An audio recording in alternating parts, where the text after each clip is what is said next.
Morning, guys. We Obviously there was a big disappointment last Saturday. Uh, I think we've the chances that we had in the game, particularly in the opening periods, and the dominance that we had in the opening periods. We played against a team that had great experience, that was just waiting for us to make the slightest error, and they would punish us. That's what they've really built their success on, and they did that. Their game plan was executed incredibly well, and we fell into that game plan. And I think that if we weren't, or if we aren't ruthless enough in the chances that we take in the last two games, then we're going to get punished in defensive areas. And as a former defender, you tend to get punished for the slightest mistake in games like that, and that's what we did. There was probably a period in the second half that we just got a little bit ragged. Then we got control back and we created more chances. So this week has been about more concentration, more quality in our finishing product. Uh, and keep believing in what we're doing. We're learning sometimes as a head coach, you learn more about your players when you lose a couple of games than when you win or you're undefeated after three or four games. So it's been good from my point of view in terms of that learning about the team, learning about the characters in the team, learning about the personalities in the team, and really finding out what we need, what we're still missing, and who the players that you can still rely on when you suffer adversity. And I'd say it's the first time since I've came here that we're suffering a little bit of adversity, and I want to see now what the team have got, what players have got, what the individuals have got, and how we're going to face up to that adversity. And I think that's a great challenge going into this game, where it's going to be a really tough game against one of our biggest rivals. Like, I do kind of statement and kind of said about what you need. What do you feel like you need?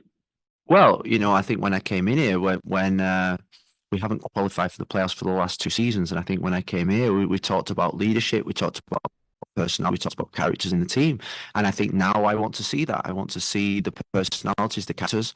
That when things don't always go to plan, and when things don't always go in your way, and I'd say the last two games they haven't gone in our favour. We've lost both games, so now I want to see the real personality and character in this team. And that's the challenge. That's what we've been working on this week. That's what I've been watching this week, what I've been learning about this week. And I'd say that the biggest exposure is when you walk out onto a field for a game. And Saturday's another exposure where I'm going to learn a lot about my team. Have a new player. How does he go about that leadership role and kind of the personality role? Is it a quick infusion, or is it something where he's a player roster?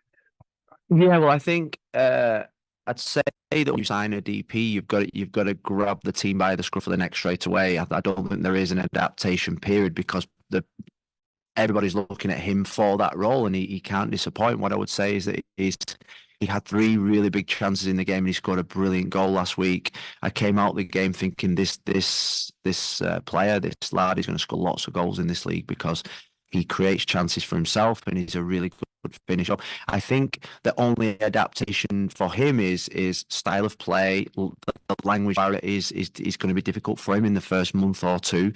He's not got his family here yet, so that's another adaptation. But in terms of leadership, leading by example, he might not be able to speak in the language of everybody in the team, but his actions have got to be one of a leader, and that's why we brought him into this football club. He's not a young player who we say is going to develop. He's a ready-made player that comes into this team, has got to grab the team by the scruff of the neck and lead this team, and that's why he wanted to come in. That's why we wanted to sign him. Phil, first Cascadia matchup of the season, your first one as a Timbers head coach. Yeah. How much are you looking forward to that taste of that rivalry for the first time, and what are you expecting from Vancouver this week?